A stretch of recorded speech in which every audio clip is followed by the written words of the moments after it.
Senhoras e senhores, mais sorte do que juízo, o Atlético empata em 1-1 com a Chapecoense na Liga Arena, num jogo que o Atlético teve um desempenho defensivo tenebroso, perdeu uma quantidade absurda de chances, inclusive um pênalti defendido pelo nosso ex-goleiro, né? Você vê, até a lei do ex está sendo contra a gente, né?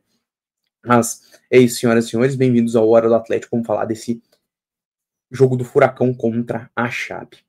Galera, é até um pouco difícil falar coletivamente deste jogo, fazer uma análise dos dois tempos, padrões táticos, porque não teve. Vou ser bem sincero com vocês. Foi um amontoado tático ali que é nítido que o João Corrêa tentou pelo menos dar um sentido após a demissão do Maurício Barbieri, tentar colocar alguma lógica, ou manter um pouquinho do que vinha sendo feito, mas é nítido que é um time que parece que foi escalado dentro de uma escolha ali do você é o primeiro, você é o segundo, você é o primeiro, você é o segundo, e distribuiu o colete e foi que foi. Porque é um time extremamente desorganizado e independente do técnico que chegue, ou até se o João Corrêa vai ficar mais tempo, vai dar trabalho.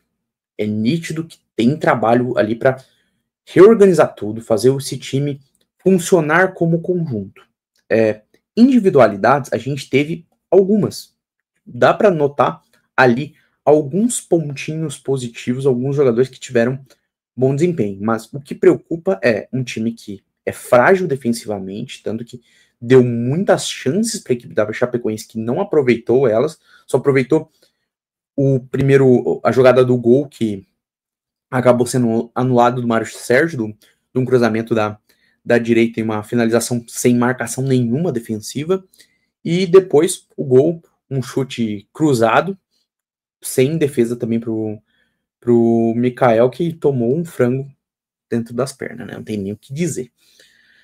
Mas além dessa defesa preocupante, um meio-campo totalmente desarticulado, onde os meias pareciam que estavam jogando cada um por si para tentar organizar, e só um ataque que foi até um pouquinho mais organizado em alguns momentos, tentando tabelar, tentando criar jogadas, mas ainda assim perdendo um caminhão de chances, inclusive o pênalti perdido pelo Allan Kardec.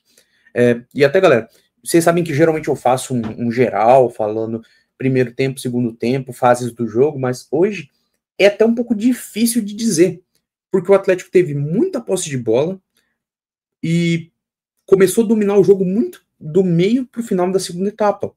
Mas foi um jogo tão confuso, tão atrapalhado taticamente, que é difícil a gente fazer uma análise geral. Então, eu vou para o específico, eu vou atrás da questão individual para falar de cada um. Mikael tem um jogo muito roleta russa. Ele tem um frango no gol da Chapecoense, mas ao mesmo tempo faz uma defesa muito bonita na segunda etapa de mão trocada, que é uma chance de muito perigo. E pega uma jogada também em queima-roupa um pouquinho de tempo depois. Então, é difícil a gente dizer, mas é nítido que, para minha análise, o jogo contra o Botafogo de Ribeirão Preto deixou o Mikael inseguro. É um jogo que é nítido que ele faz algumas defesas em dois tempos, é um goleiro que parece que tremeu um pouco diante da dificuldade. Acho que o Mikael ainda continua sendo um excelente goleiro, um goleiro com uma qualidade imensa, mas parece que a má fase chegou nele. Parece que é um goleiro que precisa voltar a ter essa confiança para ser novamente uma solidez para o Atlético ali no gol. A defesa, muito, muito desorganizada. E não falo tanto da qualidade técnica dos zagueiros em si, porque eu acho que não vejo tanto o Tobias Figueiredo como um titular, porque eu acho o Abraão melhor que ele. Mas o Léo, que é hoje um dos zagueiros ali mais constantes e que faz por merecer a sua titularidade, mas para mim é uma defesa descoordenada, é uma defesa que não consegue marcar e o outro cobrir, é uma defesa propriamente atrapalhada. Aí você tem o Léo que às vezes demora para se movimentar, ao mesmo tempo que você tem o Tobias Figueiredo, que tem muita iniciativa, que tenta começar as jogadas, que tenta dar passes um pouquinho mais em profundidade, passes mais verticais, mas tem aquele complexo de Sérgio Ramos, que é o zagueiro que se coloca no risco desnecessário. Tanto que ele fez alguns avanços ali que gerou contra-ataque para a equipe da Chapecoense. Então, tipo, não dá, entendeu? Tem que ter um pouquinho de entendimento que zagueiro que tem qualidade técnica, zagueiro que contribui para a fase ofensiva do jogo, é muito bom. Só que tem que ter um pouquinho de cuidado adicional aí. Mas totalmente descoordenado. Espero que o novo treinador consiga dar um sentido para essa defesa, né? Mas também acho que seria bem-vindo nessa próxima janela de transferências olhar com carinho um defensor sólido, um zagueiro experiente, um zagueiro que consiga dar um pouquinho de segurança para esse sistema defensivo que a gente tem, né? Olhando as laterais, não tem nem o que eu criticar, para ser bem honesto. O lateral esquerdo, Esquivel, faz um jogo muito bom, dentro das suas possibilidades. Lembrando, gente, ele tá voltando de lesão. Lembrando que ele não tá no topo da sua condição física, mas em muitos momentos ele avança, ele tenta criar algumas jogadas, ele tenta fazer o jogo fluir até ofensivamente. Até porque em alguns momentos do jogo, principalmente na primeira etapa, o Atlético faz uma posição quase ali de 3 zagueiros, o que libera mais o Esquivel para, em alguns momentos, ele quase ser um ala. Então ele contribuiu bastante, mas ainda não está 100% fisicamente. Mas já é um avanço muito, mas muito bom frente ao que era com o Fernando.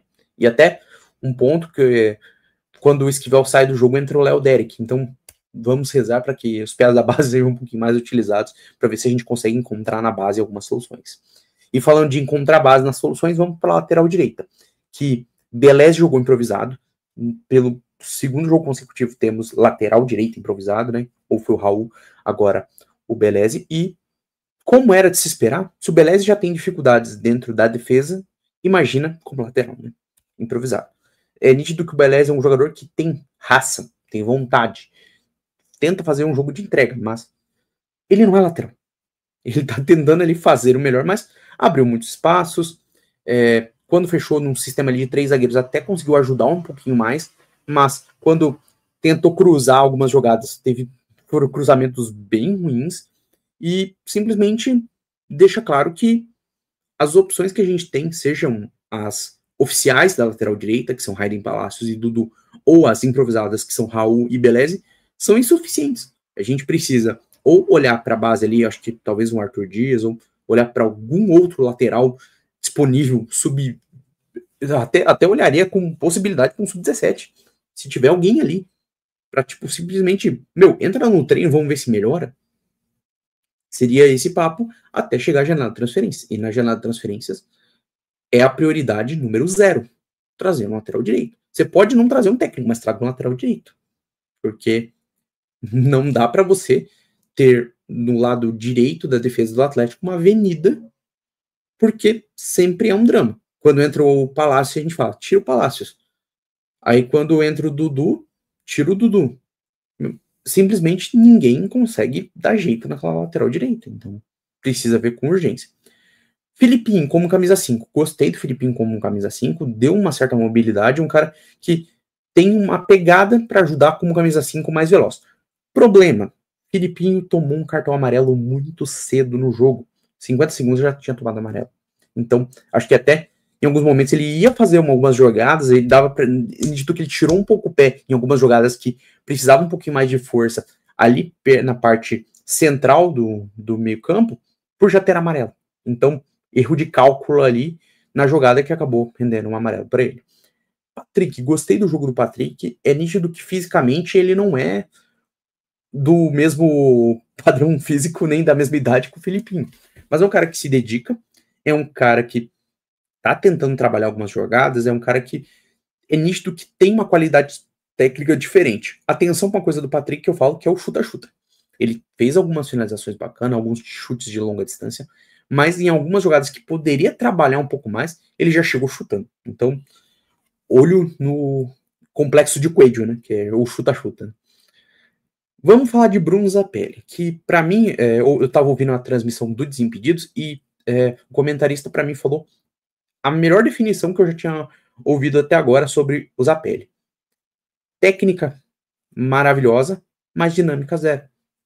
É um jogador que parece que caminha em campo. Parece que é um estilo de jogo muito pausado, é um estilo de jogo muito lento. É um jogador que tem uma qualidade técnica. Você vê que quando ele dá um passe, é um passe diferente. Quando ele dá um chute, é um chute diferente. Bola parada, é nítido que tem ali um jogador muito técnico, mas ele é extremamente enfadonho. Ele é extremamente derruba contra-ataque. É complicado a gente falar do Zapelli, porque ele é muito bom tecnicamente, mas com a dinâmica que ele tem, acho que hoje, para mim, ficou claro talvez ali adeus propriamente dito do Zapelli, que acho que próxima janela de transferências é papo de negociar, porque simplesmente não deu certo. Vamos assumir isso. Acho que pode ser que ele dê certo em outro clube, em outra liga, em outro contexto, mas não deu.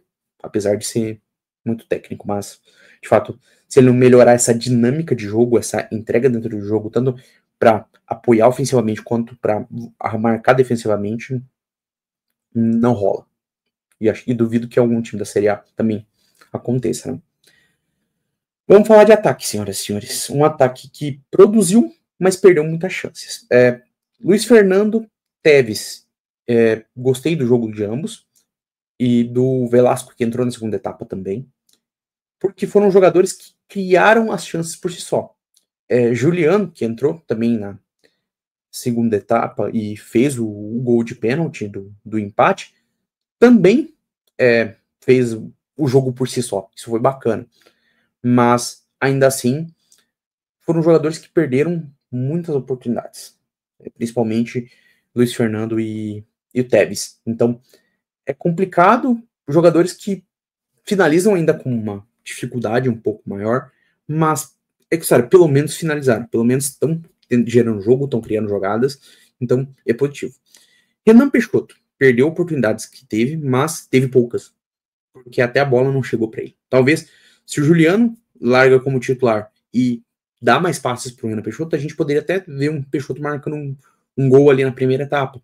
Ou aproveitando mais essas oportunidades. É que realmente a bola não chegou para o Peixoto em muitos momentos.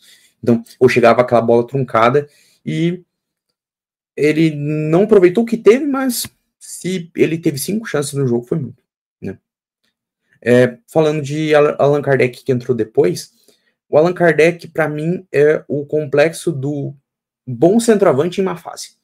É nítido que o Allan Kardec é um bom centroavante. É nítido que ele é um cara que joga bem. Só que, simplesmente, ele bateu um pênalti até bem batido, mas o goleiro teve méritos de tirar.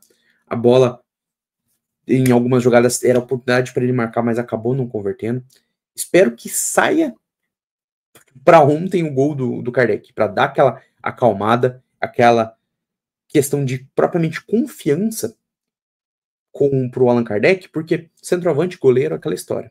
Se não tem confiança no jogo, o próximo vai ser difícil também. Então, é sempre tentar construir a confiança para que siga e consiga fazer um jogo interessante, consiga fazer um bom trabalho, né? E falando do treineiro para fechar, o senhor João Corrêa fez o que deu.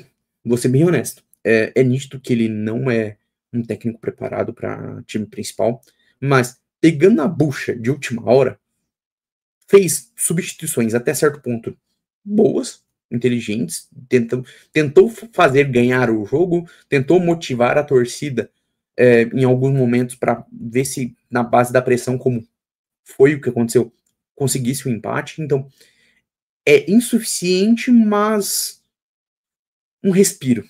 Acho que é uma notícia melhor do que vinha sendo o trabalho do Barbieri, que era jogo a jogo, ruim, ruim, ruim, e uma questão de ficar xingando a torcida xinga de volta, um ambiente complicado, mas ainda assim não temos técnico. Temos um interino, nitidamente que tem sua dedicação, mas tem as suas limitações. Então, prioridades. Como sempre, sigo na mesma visão de que, para mim, o Atlético tem um problema de gestão, então não abro mão do desejo que o Atlético puxe, por mais cedo possível, novas eleições, mudança diretiva do clube como um todo, de gestão operacional, para que a gente tenha novas cabeças, novas mentalidades, porque até um dos nomes cotados para treinador acabou sendo alguns nomes assim de zero experiência, o que revela que o Atlético insiste no mesmo erro de buscar simplesmente aqueles nomes que não estão prontos, mas abaixo disso, buscar um treinador que conheça a segunda divisão, mas que saiba trabalhar coletivo, que saiba criar esse amontoado de bons jogadores em muitas posições em um contexto de time como um todo. E depois, em ordem de prioridades, por favor, busque um lateral direito e mais um zagueiro, porque estamos precisando. É isso, senhoras e senhores, um jogo que até eu achei que não ia render muito no pós-jogo, já tá rendendo 16 minutos, mas de fato um jogo confuso, um jogo atrapalhado, mas que na base da sorte saímos com esse empate, mais um pontinho faturado e mais um empate, né? É o empatlético, mais uma vez. Mas é isso, senhores, deixa o like, se inscreva no canal, já rodou aqui a nossa tarja embaixo. Então, se gostou do jogo, se não gostou, comenta aí. Vamos debater esse empate do Furacão aqui no Hora do Jogo Futebol Clube. Vocês sabem que sempre quando vocês trocam aquela ideia marota, a gente responde vocês e fiquem ligados que tem sempre muito conteúdo por aqui. E da minha parte, vocês sempre sabem que Pedrão tá sempre junto com o Furacão, seja nos jogos bons ou seja nos jogos péssimos daqui. Todo jogo sempre tem esse nosso papo, nossa resenha após as partidas. Até mais, meu povo.